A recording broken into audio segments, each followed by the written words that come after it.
மாசத்துல என்னுடைய இனிய நண்பர் நம்முடைய இளைய தளபதி விஜய் அவர்களுடைய ஜனநாயகன் வருதுன்னா கூட என் படம் உயிரிழந்த விஷயம் நான் தள்ளி போவேன். நான் என் நண்பர்னு மட்டும்தான் சொன்னேன். அதுக்கு மேல நீ கற்பனை பண்ணிக்கிட்டு அப்படி கேமராவை தூக்கிக்கிட்டு வந்துடாதீங்க நண்பா. நான் புலியிலேயே போய் புடின்னு பிடிச்சாலு. வெளியில சில யூடியூப்ல டிஆரால அவர் பேச முடியாது, அவருக்கு முடியல, அதெல்லாம் சும்மா.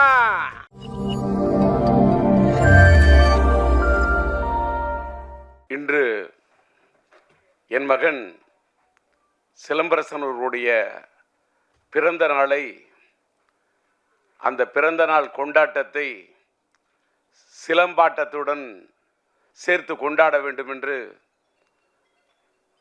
கொண்டாடி கொண்டிருக்கக்கூடிய இன்றைக்கு சிலம்பாட்டம் படத்தின் மறு வெளியீட்டை ரிலீஸ் செய்ய வேண்டும் என்று துடிப்போடு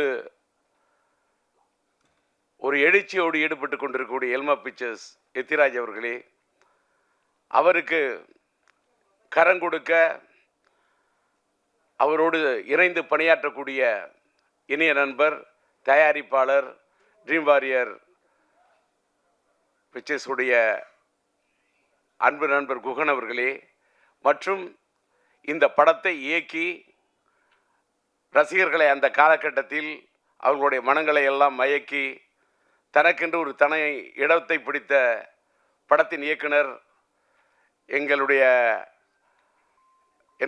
மறைந்துவிட என்னுடைய குடும்ப நண்பர் என்று அவர் சொன்னார். உளுந்தூர்பேட்டை சண்முகம் அவர்களை, கவிஞரை பற்றி.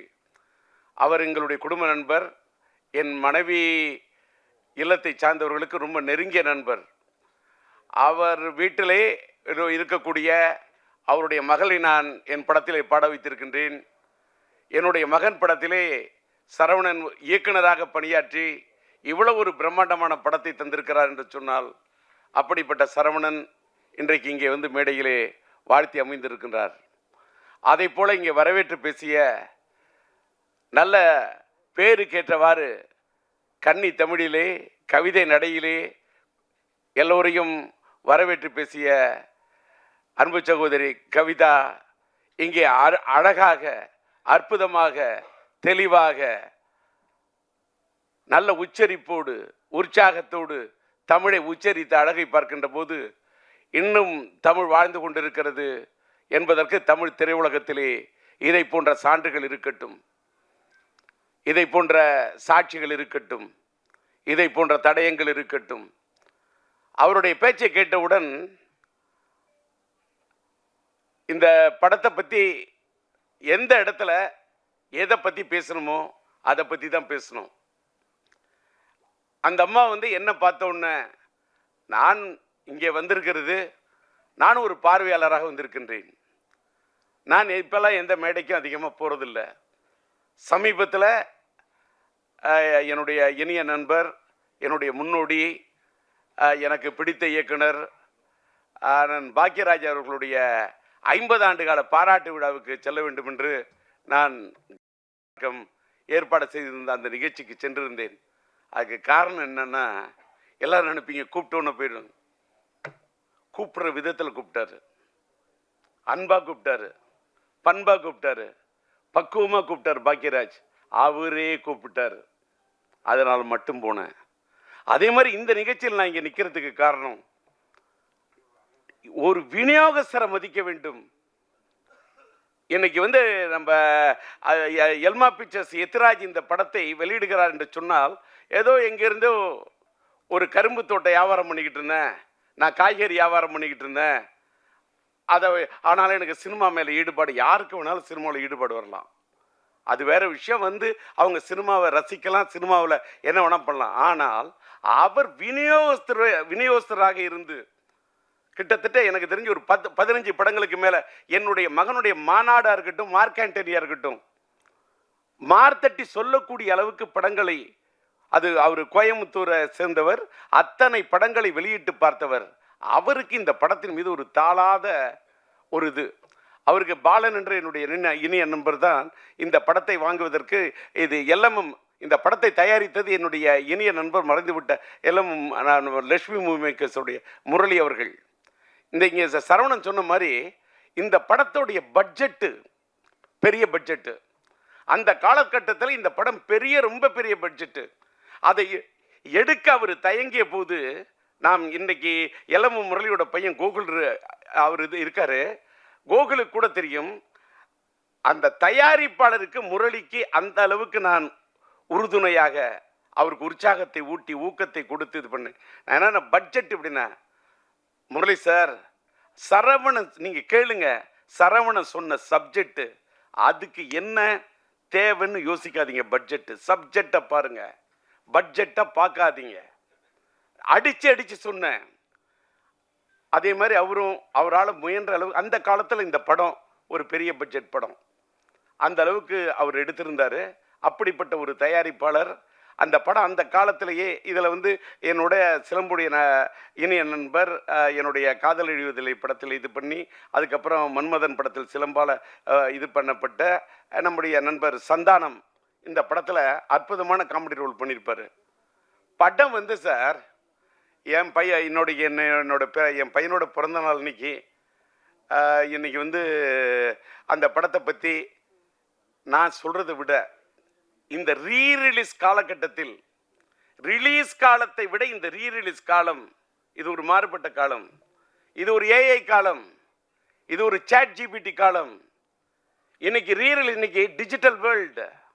படங்கள்லாம் இன்னைக்கு டிஜிட்டல் அவுட்புட்டில் இன்னைக்கு இருக்கக்கூடிய சவுண்டு எல்லாமே வேற ரேஞ்சு. நான் அதை என்ன சொல்கிறேன்னு சொன்னாக்கா, நான் அப்படி பார்க்குறேன், படத்தை பார்க்குறேன், பிரமிக்க வைக்குது. என் பையங்கிறதெல்லாம் அதெல்லாம் தூக்கி அந்த வைக்கணும். நான் முதல்ல படைப்பாளி அப்படிங்கிறத விட நான் பெரிய ரசிகன். நான் எல்லா படத்தையுமே ரசிப்பேன். நான் பயங்கர கலா ரசிகன், தேட்டரில் போய் படம் பார்க்கக்கூடிய ரசிகன். இந்த படம் நான் தேட்டரில் பார்த்தேன். இங்கே இந்த நம்மளுடைய பிரசாத் இந்த நம்மளுடைய லேப் தேட்டரில் பார்க்கவுள்ளே பிரமிக்க வைக்குது. என்னன்னா, என்ன கலர்ஃபுல் ஃப்ரேமு. நானே பிரம்மாண்டமாக படம் எடுக்கிறவன், பிரம்மாண்டமாக டான்சர்ஸ் போட்டு எடுக்கிறவன். அந்த தமிழன் அந்த பாட்டுக்கு தமிழன்னு சொல்லக்கூடிய அந்த பாட்டுக்கு என்ன கலர்ஸு, என்ன டான்சர்ஸு, என்ன கோரியோகிராஃபி, அதில் என்ன ஆர்ட் டைரக்ஷன், அதில் அவர் ஒவ்வொரு ஃப்ரேமும் அந்த ஃப்ரேம் ஒன்றுத்துலேயும் அது ஜொலிக்குதுன்னா பேசிக்லி அவர் கேமராமேன், அந்த ஒளிப்பதிவாளராக இருந்து தன் உள்ளத்தில் பதிவு செய்த விஷயத்தெல்லாம் படத்தில் எடுத்திருக்காரு. என்னடா இதுன்னா, ஒரு படத்தை பற்றி பேச வந்தால் அதை பற்றி பேசணும், அதோட இயக்குனரை பற்றி பேசணும், அந்த படத்தை இன்னைக்கு பெரும் முயற்சி எடுத்து ரிலீஸ் பண்ணக்கூடிய எத்திராஜை பற்றி பேசணும். அதுக்கு இந்த படத்துக்கு உறுதுணையாக இருந்து கரம் கொடுத்துரு. இந்த படத்தில் நடித்தது என் மகன், அவர் இந்த படத்துக்கு உறுதுணையாக இருந்தது தயாரிப்பாளர் குகன். நான் என் மகனையும் பார்க்கின்றேன், குகனையும் பார்க்கின்றேன். இன்னொன்று, இந்த படத்தில் நடித்த ஆர்டிஸ்ட் அத்தனை பேருமே, சந்தானமாக இருக்கட்டும், Santhanam yes, Saravanan director yes, சிறும்புவோடு அந்த தமிழ் கதாபாத்திரத்தில் உயிர் கொடுத்து நடிச்சிருப்பாங்க அந்த அம்மா ஸ்னேகா, அது எஸ். சிலம்பரசனும் ஸ்னேகாவும் அந்த மச்சான் பாட்டு இருக்கு பாருங்க, என்ன மச்சான் பாட்டு, ஒரே ஒரு பாட்டு, தச்சான் மனசை தச்சான்னு சொல்லக்கூடிய நான் முத்துக்குமார் எழுதின அந்த பாட்டு, அவங்க ரெண்டு பேரும் வரக்கூடிய அந்த பாட்டு அவ்வளவு பிரம்மாண்டம் எடுத்திருப்பாரு. அப்படியே சும்மா அந்த அவுட்டோரில் அந்த பாட்டோடைய அந்த பாட்டை எடுக்கிறதுக்கு என்ன சரவணன் முயற்சி பண்ணிட்டு இருப்பாரு. எல்எம் முரளி சொன்னப்போ அந்த பாட்டு படத்தில் அவ்வளோ லவ்லியாக இருக்கும். அது அந்த இளையராஜா அண்ணன் பாடியிருப்பார். அந்த பாட்டை அந்த ரெண்டு பேரையும், சிலம்பரசன் ஸ்னேகா ரெண்டு பேரையும் பார்த்தாக்கா, சிலம்பரசன் ஒரு எஸ், ஸ்னேகா அந்த அம்மாவுக்கு ஒரு இனிஷியல் எஸ், இந்த எஸ்ஸும் சேர்ந்தா டபுள் எஸ், அதாவது எஸ்எஸ். அதாவது நம்ம எஸ்எஸ்ன்னு சொன்னால் ஸ்டெயின்லெஸ் ஸ்டீல்னு சொல்லுவோம்ல, அதை தான் எஸ்எஸ்ன்னு சொல்லுவோம். அதை மாதிரி எவர் கிரீன் ஸ்டெயின்லெஸ் ஸ்டீல் மட்டும் இல்லை, அது ஒரு stainless steel plus A feel. என்ன லவ், என்ன ரொமான்டிக், என்ன யதார்த்தமாக இருக்கும் தெரியுமா அந்த பாட்டு. நான் முத்துக்குமார் அப்படியே அந்த பாட்டை அப்படி திட்டிருப்பாரு. அப்புறமா தமிழன் பாட்டுக்கு நம்முடைய மறைந்து விட்ட அண்ணன் வாலி அந்த பாட்டை அப்படியே அற்புதமாக திட்டிருப்பாரு. எல்லாத்த விட அந்த காலத்தில் எல்லா பப்ளியும் எல்லா யூத்தும் கொண்டாடின பாட்டு தான் அந்த வேர் இஸ் த பார்ட்டி. அந்த பாட்டு படமாக்கப்பட்டது டிஆர் சிம்பு கார்டனில் எங்கள் தோட்டத்தில் தான் எடுத்தாங்க. சரவணனுக்கு தெரியும். இன்னைக்கு டிஆர் கார்டன், சிம்பு கார்டன் அன்னைக்கு சிலம்பாட்டம் எடுத்த காலத்து கூட இன்னைக்கு வேற கட்டத்தில் மாறி இருக்கு. இது என்னன்னா, அந்த அளவுக்கு இந்த படத்தை ஒரு நல்ல நேர்த்தியாக எடுக்கப்பட்ட படம் இன்னைக்கு ரீரிலீஸ் பண்ணா, இது ரீரிலீஸுக்கு ஒரு ஆப்டான படம் என்பதை எல்மா பிக்சர்ஸுக்கு சொல்றேன். ஏன்னா இன்னைக்கு சமீபத்தில் வந்த படங்கள்ல லவ் ஸ்டோரிஸ் பயங்கரமா ப்ரூவ் பண்ணுது அப்படின்றது ஒத்துக்கிட்டாங்க. அத்தனை படங்கள் வாரணமாயிரமா இருக்கட்டும், நான் உதாரணம் எத்தனையோ சொல்லலாம். என்னுடைய பையனுடைய வாழ்க்கையில என்னையே கீழே தள்ளக்கூடிய அளவுக்கு மனசுல யோசிக்க வச்ச படம் லவ் ஸ்டோரியில. நானே ஒரு தலை ராகம் கொடுத்தவன், ரயில் பயணங்கள் கொடுத்தவன், கிளிஞ்சல்களுக்கு மியூசிக் பண்ணவன், மைதிலினை காதல் எடுத்தவன், உயிருள்ள ஷா எடுத்தவன். இன்னைக்கு உயிருள்ள ஷா கூட ரீரிலீஸ் பண்றேன். That is different. எத்தனையோ லவ் ஸ்டோரி கொடுத்துருக்கேன், பூக்களை பதிக்காதல் மியூசிக் பண்ணியிருக்கேன். ஆனா என்னையே என் வாழ்நாளிலேயே என்னையே திகைக்க வச்சு ரசிக்க வச்ச ஒரு பெரிய லவ் ஸ்டோரி விண்ணை தாண்டி வருவாயம். இன்னைக்கு லவ் ஸ்டோரிக்கு இன்னைக்கு இல்லை சார், டி ராஜேந்தர் இல்லை, இன்னைக்கு இல்லை. அது கல்யாண பரிசு காலமாக இருந்தாலும் சரி, தேவதாஸ் காலமாக இருந்தாலும் சரி, வசந்த மாளிகை காலமாக இருந்தாலும் சரி, மறைந்து விட்ட மக்கள் திலகம் அவர்களுடைய அன்பேவா காலமானாலும் சரி, லவ் ஸ்டோரி தான். அதை ஒண்ணுமே ரீப்ளேஸ் பண்ணவே முடியாது. அது அன்னைக்கு இல்லைனாலும் அது ஒரு லேண்ட்மார்க் தான். அப்படி ஒரு விண்ணை தாண்டி வருவாய், அப்படி ஒரு லவ் ஸ்டோரி அது. ஆனா ஆக்ஷன் படமும் ரீரிலீஸ்ல நிக்குங்கிறத ப்ரூவ் பண்ணது நம்முடைய அல்டிமேட் ஸ்டார் அஜித்தோட மங்காத்தா ரீரிலீஸ்யா. அது கூட அத்தனை புது படத்தை விடுறாங்க, நிக்கலையே, புது படங்கள் விக்கலையே. என்ன காரணம்? கரெக்டா புரிஞ்சுக்கிட்ட ராஜா.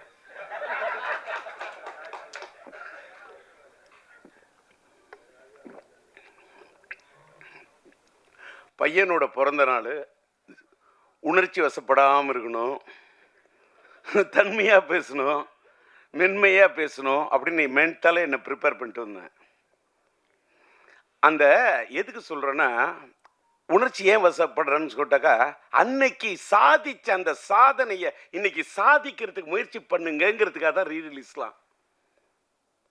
பாருங்க, ஒரு தடவை ஒன்றும் இல்லை, அங்கே இந்த பேனரோட சைஸு சின்ன அடிச்சிருக்காரு, 10:25. அவரு தான் இந்த ஃப்ரேமிங் தூக்கி நிற்கிற. அதாவது பார்த்தா கிட்ட போய் அந்த ஒரு போட்டோவை பார்த்தா அப்படியே என் பையன்தான். அந்த என்ன என்ன என்ன அந்த என்ன கலர் சாச்சுரு, என்ன பியூட்டிஃபுல்லா, என்ன பிக்சல் ரேட்டு, அப்படியே நேரில் பார்க்கறது மாதிரி ஒரு கலைஞன். அந்த பிரிண்டிங் கூட, அந்த ஸ்டில் ஃபோட்டோகிராஃபி யார் எடுத்திருப்பான், அதை எப்படி பிரிண்ட் பண்ணியிருப்பாங்க, இதெல்லாம் நான் ரசிக்கிறேன். நான் கலா ரசிகன். அது மாதிரி படங்கள் ஒன்றும் தமிழ் சினிமா ஒன்றும் சாதாரண சினிமா உலகம் கிடையாது. பல சாதனைகள் கொடுத்த சினிமா உலகம். இன்னைக்கு கொஞ்சம் அப்படி சறுக்கிக்கிட்டு இருக்கலாம். ஒரு காலகட்டம் சறுக்குனா ஒரு காலகட்டம் சரித்திரத்தை ஏற்படுத்தும். அப்படிப்பட்ட ஒரு சரித்திரத்தை இந்த படம் ஏற்படுத்த வேண்டும் என்று விரும்பி கேட்டுக்கொண்டு, இன்னைக்கு ஒரு பெரிய ஒரு விஷயத்தை சொல்லணும்னா, எனக்கு கொஞ்சம் அப்படி கணச்சிக்கிட்டு அப்படி பேச ஆரம்பிச்சேன்னு தொண்டை வரல்ற மாதிரி இருக்குன்னு சொன்னோன்னே, நான் என்ன பேசிக்கிட்டே இருந்தேன். நான் ஒரு பக்கம் வறண்ட தொண்டையை பார்ப்பேனா, திரண்ட இந்த கூட்டத்தை பார்ப்பேனா. ஏன்னா இந்த காலை நேரத்திலும் திரண்ட இந்த கூட்டத்தை பார்க்கின்ற போது வறண்ட தொண்டையை பற்றி கவலைப்படவே இல்லை. கரை புரண்டு வரக்கூடிய அந்த தமிழை மட்டுமே பார்க்குறேன், அந்த வார்த்தையை மட்டுமே பார்க்குறேன். சார் அவர் சொன்னார் பாருங்க சார், காலத்துக்கு வாலி என்ன எழுதின தமிழனை பத்தி ஒரு தமிழை பத்தி ஒரு பாட்டு. இந்த பாட்டு படத்துல கேரக்டர் செக்ஷன் பேரே தமிழியா. அதுக்கு என்ன காரணம்? உளுந்தூர்பேட்டை சண்முகம் பையனுக்கு பச்சை பேரு சரவணன். சிலம்பரசன் நடிச்ச படம் சரவணன். டிஆர் டைரக்ட் பண்ண படம் எங்க வீட்டு வேலை நடிச்சது. அந்த காலத்துல நம்மளுடைய இளைய தளபதி விஜய் அவர்களோட படத்துல கலக்கன சங்கீதாமா இருக்காங்களே, அவங்க என்னுடைய எங்க வீட்டு வேலன் படத்துல சிலம்பரசனுடைய அந்த அந்த அந்த காலத்து படத்தில் நடிச்சவங்க. அந்த அப்படிப்பட்ட சரவணன் குடும்ப நண்பர், அந்த தமிழ் பெயர், அவங்க அப்பாவோட பேர் உளுந்தூர்பேட்டை சண்முகம். என்ன முருகனை பத்தி எத்தனை பாட்டு, என்ன நயம், என்ன கலைநயம், என்ன கவிநயம்! அப்படி எழுதினவரோட பையனுடைய படைப்பு. படத்துக்கு தலைப்பு வைக்கணும்னா தமிழ், கதாநாயகன் பேர் தமிழியா, படத்தோட டைட்டில் சிலம்பாட்டையா. என் பையனுக்கு நான் வச்ச பேர் சிலம்பரசன். அது அழகா எடுத்து சொன்னது. எனக்கு பிடித்த ஒரு பெரிய 50 காப்பியங்கள் சிலப்பதிகாரம். எனக்கு பிடிச்சது அந்த இளங்கோவன். என்னால வாழ்க்கையில் இளங்கோவனம் வாழ்க்கையில் வாட முடியாது. இளங்கோவன் படைத்தது அந்த சிலம்பு. இந்த ராஜேந்திரன் கண்டெடுத்தது இந்த சிலம்பு. எனக்கு கிடைச்ச ஒரே சிலம்பு இந்த சிலம்பு தான். அவன் கார் சிலம்பை வைத்துக் கொண்டு விளையாடினான், நான் என் கையில் கிடைத்த சிலம்பை வைத்துக் கொண்டு விளையாடினேன். அப்படிப்பட்ட என் மகனுக்கு சிலம்பரசன் என்று பெயரை வைத்து, அந்த சிம்பு என்ற பெயர் கூட சிலப்பதிகாரத்தின் அடுத்த இதுன்னு யாருக்கும் தெரியாது. ஏதோ சிலம்பரசன் சுருக்கி சிம்புன்னோ, அதையும் தமிழோட தான் கூப்பிடுவேன். என் பையனை சிலம்புன்னு கூப்பிடக்குள்ளேயே என்னமோ அரும்பு பூக்கிற மாதிரி இருக்கும். அப்படியே தை மாசத்து கரும்பு தோட்டத்தையே கடிச்சு சாப்பிட சிலம்பு, அப்படியே கரும்பு சாப்பிட்ற மாதிரி சிலம்புன்னு அப்படி தமிழை சொல்லி சொல்லி வளர்த்தவன் சார். அதாவது எல்லாரும் எத்திராஜிங்க எல்லாரும் பையனை பொத்தி பொத்தி வளர்ப்பாங்க. நான் என் பையனை பொத்தி பொத்தி வளர்த்ததே இல்லை. எத்துவேன், ஃபைட்டு, போட வாங்கடா குத்து, அட்ரா, ட்ரம் அடிக்கணும், அடிக்கணும், ட்ரம் அடிக்கணும், பீட்டோட அடிக்கணும்.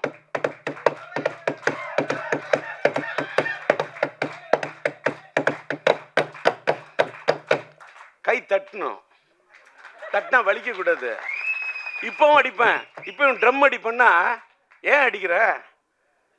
ட்ரம்மு தான் அடிப்பேன், தம் அடிக்க மாட்டேன். தம் அடிக்காம இருந்ததுனால தான் தம் பிடிச்சு நின்று பேசுறேன். வெளியில சில யூடியூப்ல டிஆரால அவர் பேச முடியாது, அவருக்கு முடியல, அதெல்லாம் சும்மா பேசுறேன்ல. இப்பவும் பேசுறேன்ல. அன்னைக்கு பார்த்திபன் சொன்னாரு, சில பேர் பேசுனா மைக்கை பார்த்தா பயம் வரும், ஆனா டிஆர் பார்த்தா மைக்குக்கே பயம் வரும்னாரு.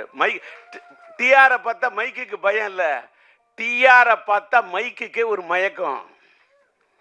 மைக்குனா எனக்கு பிடிக்கும், மைக்குக்கு என்ன பிடிக்கும். இப்ப தெரிஞ்சுங்க, ஒரு பொண்ணை உயிருக்கு உயிரை நீ நேசிச்சாதான் அந்த பொண்ணு உங்களை நேசிப்பா. அதான் காதல். லவ் என்பது கண்ணாடி மாதிரி.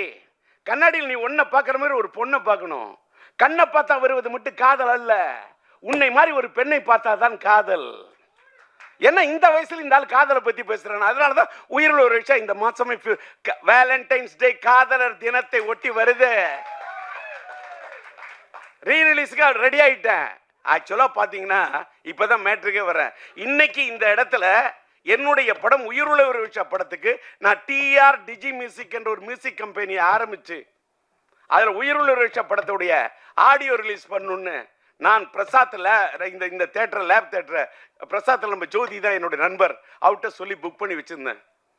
ஆனால் எத்திராஜ் சார் அவர்களும் நம்முடைய ரியாஸ்டர் பணியாற்ற என்னுடைய நண்பன் பிஆர்ஓ நம்முடைய ராஜாவும் நாங்கள் வேற ஒரு இடத்துல இந்த ஃபங்க்ஷன் முயற்சி பண்ணுறோம், ஆனால் ஒரு சூழ்நிலை இல்லை, எங்களுக்கு பிரசாத்தில் தான் வைக்கிற மாதிரி இருக்கும், அந்த காலை நேரத்தை நீங்கள் புக் பண்ணி வச்சுருக்கீங்களா, நீங்கள் விட்டு தரணும் அப்படின்னு கேட்டார்.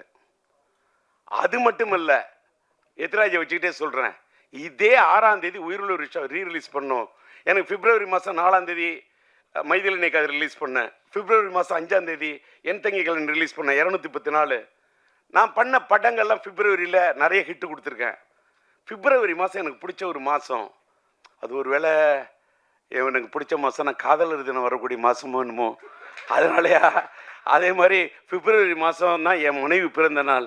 என் மனைவி பிறந்த நாள் இந்த மாதத்தை பிடிக்குமா, இல்லை காதலர் தினம் வர்றதுனால எனக்கு பிடிக்குமா, இல்லை என் மனைவி மேல் இருக்கக்கூடிய காதல் உயிருள்ள ஒரு உயிருள்ள ஒரு விஷயம், இந்த காதல் இருக்கிறதுனால இந்த மாதம் பிடிக்குமா. இந்த மாதத்தில் இந்த அதுவும் பிப்ரவரி 6 எனக்கு இந்த பிடிச்ச தேதி. நானே டிஆர், எனக்கு பிடிச்சது 6. அதனால 6ஆம் தேதி படத்தை ரிலீஸ் பண்ணலான்னு பிளான் பண்ணேன். எத்திராஜ் வந்தார். எங்களுக்கு ஆட்டு தேதி இந்த 6 மாதிரி இருக்கு. இந்த பாலன்னு ஒருத்தர் நண்பர், அவர் அழைச்சிட்டு வந்துட்டாரு. இந்த 6ஆம் தேதி நீங்கள் விட்டு கொடுக்கணுன்னாங்க. சரின்னு 6ஆம் தேதி படம் ரிலீஸுக்கு தேதியை விட்டு கொடுத்தேன். நான் கொஞ்சம் தள்ளி வரேன்னு சொன்னேன். அங்கேருந்து இந்த ராஜா வந்து உங்களுடைய ஆடியோ ரிலீஸை கொஞ்சம் நீங்கள் தள்ளி வச்சுக்கிட்டிங்கன்னா இந்த பிரசாத் தேட்டர் நாங்கள் புக் பண்ணிட்டு நாங்கள் எடுப்போம்னு இதை தள்ளி வைக்க சொல்லி ராஜா கேட்டார். ஒரு பக்கம் ராஜா, ஒரு பக்கம் எத்திராஜ். எத்திராஜ் பேரில் பார்த்தாலும் ஒரு ராஜா, இந்த பிஆரோட பேரை பார்த்தாலும் ராஜா. ஒருதலை ராகத்தில் கதாநாயகன் பேர் ராஜா, அது மட்டும் இல்லை என் பேரே உண்மையிலே ராஜா. இந்த பக்கம் ஒரு ராஜா, இந்த பக்கம் ஒரு ராஜா. சரி நீங்களே விழாவை நடத்துங்கன்னு தூவிட்டேன் ரோஜா. இதை ஏன்னு கேட்டா அதுக்கு தகுந்த மாதிரி நான் இன்னைக்கு ஒரு டிஆர் டிஜி மியூசிக்னு ஒன்று ஆரம்பிக்கிறோமே. என் பையனோட பிறந்த நாளில் அதை பிறக்க வைப்போம். ஒரு மியூசிக் கம்பெனி, இன்னைக்கு மியூசிக் கம்பெனியில் பெரிய ஏகப்பட்ட பிரச்சனை. அதெல்லாம் பேசுனா தலைப்பு மாறிடும், அதை மறுபடியும் தனியாக பேசுகிறேன். இன்னைக்கு வந்த இடத்துல வந்தது மட்டும் பேசணும், கண்டதையும் பேசுனா அது முறை இல்லை. அதனால கொடுத்துட்டேன். இந்த தேதியும் விட்டு கொடுத்தேன், இந்த இடத்தையும் விட்டு கொடுத்தேன். சார் எனக்காக என்னையும் கொடுத்தேன். என்னை கொடுத்து தானே சார் என் பையனே வந்தான். என்னை கொடுத்து என் பையனுக்காக என்ன வேணா கொடுப்பேன், எதை வேணா கொடுப்பேன், என்னையே கொடுப்பேன், என்ன எதை வேணா கொடுப்பேன், என் வாழ்க்கையை கொடுப்பேன். இடத்த கொடுத்தேன், என் பையனுக்கு நான் தடத்தை கொடுத்தேன், என் பையனுக்கு இடத்த கொடுத்தேன், என் பையனுக்கு படத்தை கொடுத்தேன். அதனாலதான் இன்னைக்கு சரவணன் சொன்ன மாதிரி இத்தனை 5 வருஷம் இல்லையா, 50 வருஷம் வந்தா கூட நாங்க சிம்புவோட ரசிகன் இருக்கான் பாரு. சிம்புவோட ரசிகன், யாருக்கு இப்படி ஒரு ரசிகன் கிடைக்கக்கூட, அப்படி ஒரு பேரை எடுத்து அப்படி ஒரு ரசிகர்களை சம்பாதிச்சிருக்க ஒரு பையனை பெற்றிருக்கேன். இன்னைக்கு காலையில் நம்மளுடைய சூலம் படத்தோட டைரக்டர் நம்மளுடைய எம் பாஸ்கருடைய மகன் பாஸ்கர் வந்து ஒரு பேட்டி கொடுத்துருக்காரு போல இருக்கு. யூடியூப்ல பார்த்தேன். காலையில் 4 மணிக்கெல்லாம் எழுந்துச்சேன். ராஜாட்ட சொல்லிட்டு எத்தனை மணிக்கு, நான் 8:30 மணிக்கு, நான் 8:30 மணிக்கு நான் ரெடி ஆகிட்டு இருக்கேன். ராஜா ஹேருக்கெல்லாம் ரெடி 8:30 மணிக்கு வரும். இல்லை எல்லாரும் அசம்பிள் ஆகிட்டு இருக்காங்க. இப்போ தான் ஃப்ளைட்டில் ப்ரொடியூசர் வர்றாருன்றார். அடப்பாவி, என்னப்பா இப்படி சொல்கிற? நான் காலையில் 4 மணிக்கே எழுந்துச்சு ரெடி ஆகிட்டேன். நான் வாழ்க்கையில் ட்ரெயின் ஸ்டூடெண்ட்டு. ரயில் பயணங்களில் போய் காலையில் 6:40க்கெலாம் ட்ரெயினை பிடிக்கணும். 4 மணிக்கு எழுந்திருக்கிறாள். ரெடியாகி என்னன்னு கேட்டால், என் பையனுடைய பிறந்த நாளில் இந்த சிலம்பாட்டம் படத்தோட ரீரிலீஸில், என் பையனோட ரீரிலீஸில் இந்த படம் ஒரு தனி இடத்தை பிடிக்கணும்னு ஒரு தந்தையா என்னுடைய ஆர்வம். அதுக்காக எனக்கு என்ன கேட்டால் விட்டு கொடுத்ததுக்காக இது பண்ணல. நான் என் பையனுக்காக தள்ளி வரேன். என் பையனுக்காக தள்ளி வராமல் நான் யாருக்காக தள்ளி வருவேன்? அது மட்டும் இல்லை, இதே மாதத்தில் ஒரு வேளை நம்மளுடைய என்னுடைய இனிய நண்பர் நம்முடைய இளைய தளபதி விஜய் அவர்களுடைய ஜனநாயகன் வருதுன்னா கூட என் படம் உயிர் விஷயம் நான் தள்ளி போவேன். சார், நான் என் நண்பர்னு மட்டும்தான் சொன்னேன். அதுக்கு மேலே நீ கற்பனை பண்ணிக்கிட்டு பேனாவை எடுத்துக்கிட்டு அப்படி கேமராவை தூக்கிக்கிட்டு ஒளிப்பெருக்கியை பிடிச்சிக்கிட்டு வந்துடாதீங்க நண்பா. நண்பராக பார்க்குறேன். அவர் என் கலை உலக நண்பர். நான் புலியிலேயே போய் புடின்னு பிடிச்சாள். அதனால் விட்டுருங்க. அதனால் இன்னைக்கு பேசுனதில் ஏதாவது ஒரு பேசுனதில் வந்து வந்தாரு டிஆர் என்ன எல்மாவை பற்றி பேசுகிறாரு, ஏதாவது ஒரு கில்மாவை பேச மாட்டாரா அப்படின்னு உங்களுக்கு ஒரு எண்ணம் வரக்கூடாதுல்ல. அதுக்காக தான் இதெல்லாம் பற்றி எல்மாவை பற்றியும் பேசுவேன், சினிமாவை பற்றியும் பேசுவேன், இப்படி கிளுகிழுப்பாக கொஞ்சம் கில்மாவும் பேசுவேன். அதான் டிஆர். அதனால் இன்னைக்கு காலையில் நான் பேச வந்தது என்னன்னு கேட்டால், பாஸ்கர் பேசுனதை பார்த்த உடனே சார் ரொம்ப சந்தோஷமாயிடுச்சு. அவர் கல்ல பேசுகிறாரு. என்னன்னு கேட்டால், டிஆர் வந்து அந்த காலத்தில் என்னோட பழைய டி ராஜேந்திரன் உஷா பத்திரிகையில் பணியாற்ற நண்பர்களாக இருக்காங்க. அவங்க பல பேர் சொன்னதை வச்சு அவர் ஒன்று சொல்கிறாரு. டிஆர் அவரோட படத்தை பிஎன்சி ஓட்டு வரான். தேட்டருக்காரங்க வந்து ஐயா நாங்கள் இதில் ஓட்டிக்கிறோம் சம்பாதிக்கிறோன்னா 25,000 10,000 என்ன கேட்குறவங்களோ பிஎன்சிக்கு பொட்டியை தூக்கி கொடுத்துட்டு அந்த டிஆர் அந்த பொட்டியை கொடுத்த பணத்தை வாங்கிட்டு அதை எடுத்துகிட்டு மேலே கூட போக மாட்டார். யார் வந்தாலும் அந்த தன்னுடைய ஏன்னா உன் வீட்டில் உடம்பு சரி, அவர் பேசுறது அப்படியே சொல்கிறார். உன் வீட்டில் உடம்பு சரியில்லையா இருந்தால் வச்சுக்க, உனக்கு இது உன் புள்ள படிக்கணுமா வச்சுக்க அப்படின்னு பணத்தை கொடுப்பாரு அப்படின்னு அவர் சொன்னார். அவர் அதை சொல்லிட்டு அதே மாதிரி தான் அவரோட பையன் சிலம்பரசன்னு ஒன்று சொன்னார். அங்கே தான் சார் நான் சந்தோஷப்பட்டேன். இன்ற போதும் பெரிதுவக்கும் அன்னை தன் மகன் சான்றோன்னு என கேட்ட தாய். என் பையன் அப்படி நடிப்பான், என் பையன் இப்படி நடிப்பான், என் பையன் அப்படி திறமை உள்ளவன், அதிலெல்லாம் எனக்கு இல்லை சார். அவர் சொன்னார்ல, யாராருக்கு எத்தனை பேருக்கு மருத்துவ உதவி பண்ணுவான் அந்த பையன் சிலம்பரசன். ஆனால் வெளியில் பெரிய பெரிய பத்திரிகையாளர்களுக்கு மீடியா கொடுத்தா கூட வெளியில் தெரியாமல் உதவி பண்ணுவான்னு சொன்னார் பாருங்க. அந்த வார்த்தை என்னை ரொம்ப காலையில் ரொம்ப டச் பண்ணுச்சு. ஏன்னு கேட்டாக்கா, இன்னைக்கு நான் இன்னைக்கு பாராட்ட வந்த படம் என்ன படம்? இன்னைக்கு சிலம்பாட்டத்துக்கு வந்திருக்கேன். என்ன இந்த சிலம்பாட்டம் அப்படின்னு சொல்ல காலையில பார்க்குறேன், என் பையன் சிலம்பை பற்றி அவர் பேசுறாரு. அவர் ஒரு திரையுலகத்தில் அவங்க அப்பா ஒரு சாதிச்ச ஒரு பெரிய ஒரு இயக்குனர், நம்மளுடைய சூப்பர் ஸ்டார் ரஜினி அவர்களையே ஒரு கதாநாயகனை உருவாக்கக்கூடிய ஒரு படத்தை உருவாக்கிய ஒரு இயக்குனர் அவங்க அப்பா. சாதாரண இயக்குனர்லாம் கிடையாது. ரஜினி சார் இல்லை என்று சொன்னாலும் அன்பு அண்ணன் சிவகுமார சாரை வச்சு கூட வெற்றி படங்களை கொடுக்கக்கூடிய திறமைசாலி அவங்க அப்பா, என்னுடைய இனிய நண்பர். அவரு என் பையனை பத்தி சொன்னது எதற்காக சொல்லுகிறேன்? நாம் வாழும் போது எதை சாதிக்கிறோம் என்று சொன்னால் நாம் பதிக்கக்கூடிய தடம் தான். நான் சம்பாதிச்சதுல பாதிக்கு மேல பண்ணிருக்கேன் தர்மம். இது நீங்க பத்திரிகையில போடணும், மீடியாவில் போடணும், என்ன வெளியே லைம்லைட்ல, அதெல்லாம் எனக்கு எதுவுமே தேவையில்லை. இன்னைக்கு நான் போய் அமெரிக்காவில் போய் ட்ரீட்மெண்ட் எடுத்துட்டு வந்து இன்னைக்கு மேய்க்க பிடிச்சா பேசுறேன்னா அதுக்கு காரணம் நான் பண்ண தர்மம், நான் சேர்த்து வச்ச புண்ணியம். போகும்போது எதை எடுத்துட்டு போக முடியும்? எதையும் எடுத்துட்டு போக முடியாது. புண்ணியத்தை மட்டும்தான் எடுத்துட்டு போக முடியும். அந்த புண்ணியத்தை சேர்க்க வேண்டும் என்பதை தான் சார் என் பையனுக்கு நான் கற்றுக் கொடுத்தேன். நான் சின்ன வயசுல இந்த தேட்டருக்காரங்கிட்ட வாங்கின பணத்தை எல்லாருக்கும் அள்ளி கொடுக்கறத பார்க்க உள்ள ஒரு நாள் என் பையன் வந்தான், சிம்பு. சிலம்பாட்டத்தை பற்றி பேசுகிறேன். சிம்பு வந்தான், அப்பா எல்லாருக்கும் பணம் கொடுக்குற எனக்கு கொஞ்சம் தருவியா? அந்த பையன் நிறைய பணம் இருக்கு, எனக்கு வேணும்னா. எடுத்துக்கோ, உனக்கு என்ன வேணும்? சாக்லேட் வேணுமா? சாக்லேட் வேணும். சாக்லேட் வாங்க போகிற? இல்லை, நான் கொடுக்க போகிறேன்னா. யாருக்குன்னு கேட்டேன். நீங்கள் எல்லாருக்கும் கொடுத்தீங்களே, அது மாதிரி நான் கொடுக்கணும்னா. அந்த பணத்தை நான் உடனே உள்ளே போய் உட்காந்துட்டு சரி நீ கொடுப்பான்னு சொல்லிட்டு போயிட்டு அந்த கதவை திறந்து வச்சுட்டு பார்க்குறேன் சார். இது கற்பனை அல்ல சார். ஒவ்வொருத்தரும் தான் வச்சுக்க, பணம் என்றது கூட இல்லை. அப்படியே அந்த கட்டாக இருக்கிற பணத்தை எடுத்து கொடுத்துக்கிட்டே இருக்கான். அப்படியே கண்ணு அப்படியே தாரே ஒடிஞ்சிச்சு சார். ஐஎம் லிட்டில் ஸ்டார், ஆவேன் நான் சூப்பர் ஸ்டார் பாட்டில் இருப்பேன். என் தந்தை போல நானும் பேரெடுப்பேன், எல்லோரின் மனதிலும் இதயத்திலும் இடம் பிடிப்பேன்னு சொன்ன.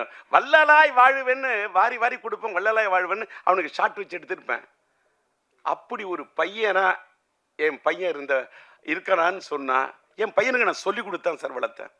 எப்படின்னு கேட்டாக்கா, சில விஷயத்தை பார்த்தா கல்வி தந்தை நீ யார மாதிரி இருக்கணும் அப்படின்னு ஒண்ணுன்னா சொல்லுவேன். நீ கல்வி கொடுத்த அந்த எளிமையின் சின்னம் என்று சொன்னார். நீ கல்வி தந்தை, கல்வி அள்ளி கொடுத்த நம்முடைய யார மாதிரி இருக்கணும்? நீ இருக்க வேண்டும் காமராஜர் ஆட்டம். அதை போல கன்னி தமிழ் என்று சொன்னால் அந்த எழுதுகோலை பிடித்தால் நீ இருக்க வேண்டும் கலைஞர் ஆட்டம். அதை போல அள்ளி குடிப்பதிலே நீ இருக்க வேண்டும் மக்கள் திலகம் எம்ஜிஆர் ஆட்டம். அடுத்தவர்களுக்கு உதவி செய்வதில் நீ இருக்க வேண்டும் நம்முடைய கேப்டன் ஆட்டம். அதை போல நீ ஸ்டைல் என்று சொன்னால் அந்த நடிப்பில் இருக்க வேண்டும் சூப்பர் ஸ்டார் ரஜினி ஆட்டம். கலையான நடிப்பு என்றால் நீ இருக்க வேண்டும் நம்முடைய கமலாட்டம். அதை போல அசால்ட்டா அலட்டிக் கொள்ளாத ஒரு மனிதராக இருக்க வேண்டும் என்று சொன்னால் நீ இருக்க வேண்டும் அஜித் ஆட்டம். அதை போல தளராத முயற்சியோடு இருக்க வேண்டும் என்று சொன்னால் நீ இருக்க வேண்டும் இளைய தளபதி விஜய் ஆட்டம். அதை போல நீ வாழ்க்கையிலே அள்ளி கொடுப்பதில் இருக்க வேண்டும் கர்ணனாட்டம். நீ வாழ வேண்டும் வள்ளலாட்டம், நீ வாழ வேண்டும் வள்ளலாராட்டம் என்று இப்படி என் பகையனுக்கு சொல்லிக் கொடுத்தேன். பல ஆட்டம் ஊரிலே நான் பார்த்ததுண்டு, பல ஆட்டம். மானாட்டம், மயிலாட்டம், குயிலாட்டம், கரகாட்டம், சிலம்பாட்டம் என்று பார்த்ததுண்டு, பல ஆட்டம். என்னாலும் ஆட முடியும் பல ஆட்டம். ஆனால் என்னால் ஆட முடியுமா என் மகன் சிலம்பாட்டம்? முடியாது. அப்படி ஆடி இருக்கிறான் சிலம்பாட்டம். அப்படி ஆடி படம் தான் சிலம்பாட்டம். அதாவது கையில கம்பு கிடைச்சா அதை வச்சுட்டு ஆடக்கூடிய ஆட்டம், அது அந்த சிலம்பாட்டம். நான் என் கையில் கிடைத்த சிம்பு வைத்துக் கொண்டு ஆடிய ஆட்டம் தான் என் வாழ்க்கையில் சிலம்பாட்டம். அன்னைக்கு நான் என் பையனுக்கு சிலம்பரசன் வைத்த பெயரை எடுத்துத்தான் நம்முடைய சரவணன் அவருடைய படத்துக்கு சிலம்பாட்டம் என்று வைக்கிறேன் என்று பெயர் வைத்தார். இன்றைக்கு பார்த்தால் அவருக்கு சிலம்பரசன் என்று பெயர் எடுத்தேன். சிலம்பரசன் என்ற பெயரில் சிலம்பை எடுத்தார் சரவணன். இன்றைக்கு வெற்றிப்பட இயக்குனர் வெற்றிமாறன் அவர்கள் சிலம்பரசன் என்பதிலிருந்து நம்முடைய கலைப்புலி தானி தயாரிக்கும் அந்த படத்துக்கு அரசன் என்று பெயர் வைத்திருக்கின்றார். நான் என்ன சொல்லுறேன், ஒரு பக்கம் அரசனாக, ஒரு பக்கம் சிலம்பாட்டம் படத்தை பிறந்த நாளிலே வெளியிட்டு ஒரு ரீரிலீஸ் வரலாற்றில் ஒரு புதிய வரலாறை படைக்க வேண்டும் என்று நினைத்த எத்திராஜுக்கு என் மனமார்ந்த நன்றி. இயக்குனர் சரவணனுக்கு என்னுடைய மனமார்ந்த நன்றி. தயாரிப்பாளர் நம்முடைய குகன் சார் அவர்களுக்கு என்னுடைய மனமார்ந்த நன்றி. எல்எம்எம் பிக்சர்ஸ் அவர்களுடைய தயாரிப்பாளர் நம்முடைய கோகுல் அவருக்கு எனக்கு மனமார்ந்த நன்றி. இந்த காலை நேரத்திலும் கூட இவ்வளவு சீக்கிரமாக நம்முடைய ராஜா அழைத்த அழைப்பை ஏற்று இந்த சிலம்பாட்டம் படத்தின் இந்த சிறப்பு காட்சியை இன்றைக்கு இந்த காட்சியை மகிமைப்படுத்திய மீடியாவை சேர்ந்த உங்கள் அத்தனை பேருக்கும் என்னுடைய நன்றி. இதுக்கு மேல எனக்கு வார்த்தையே இல்லை. எல்லாத்துக்கும் மேல உங்களை எல்லாம் பார்த்ததுல ரொம்ப மன நிறைவோட போறேன். வீட்டுக்கு புறப்பட்டு போறேன். வீட்டுக்கு போய் என் பையனோட பிறந்த தினத்துக்காக, ஏன்னு கேட்டா இதே இடத்துல இன்னும் ஒரு சில தினங்கள்ல உயிருள்ள படத்தை ரீரிலீஸுக்கு ஆடியோ ரிலீஸுக்கு வருவேன். அப்பயும் நான் உங்களை சந்திப்பேன். இன்னைக்கு நான் தள்ளி போறது என் பையனுக்காக தான். ஒரு வேளை நான் தள்ளி போனாலும் லேட்டானாலும் லேட்டஸ்டாக வந்துடுவேன். உயிருள்ள படத்தை டிஜிட்டலாக பண்ணியிருக்கேன். பயங்கரமாக ஒரு 38 நாள் மியூசிக்கலை ரீமிக்ஸ் பண்ணி 4K ரெசல்யூஷனில் ரொம்ப கஷ்டப்பட்டு கொண்டாடுறேன். அதுக்கு உங்களோட ஆதரவு இருக்கணும். ரசிகர்களோட ஆதரவு, உங்கள் ஆதரவு கிடைச்சாதான் ரசிகர்களோட ஆதரவு கிடைக்கும். அதற்கு இந்த மேடை இன்னைக்கு உங்களை அழைப்பதற்கு ஒரு இதாக இருக்குது. இந்த நிகழ்ச்சியை முடிச்சுட்டு என் வீட்டுக்கு சென்று கிட்டத்தட்ட என்னுடைய பையனுடைய சிலம்பரசனுடைய பிறந்த தினத்தை ஆத்ம அறக்கட்டளையின் சார்பாகவும் அகில இந்திய எஸ்டிஆர் ரசிகர் மன்றத்தின் சார்பாகவும் என்னுடைய ஹிந்தி பிரச்சார சபா இல்லத்துக்கு அருகாமையிலே கிட்டத்தட்ட ஒரு 1000 பேருக்கு அன்னதானம் வழங்க அங்கே தான் சென்று கொண்டிருக்கின்றேன். இந்த நேரத்தை எங்களுக்காக சிலம்பாட்டம் எங்களுடைய இந்த யூனிட்டுக்காக ஒதுக்கி நீங்கள் ஒத்துழைப்பை கொடுத்த உங்கள் அத்தனை பேருக்கும் காலத்துக்கும் என்னுடைய மனமார்ந்த நன்றி என்பதை தெரிவித்து விடைபெறுகிறேன். நன்றி, வணக்கம்.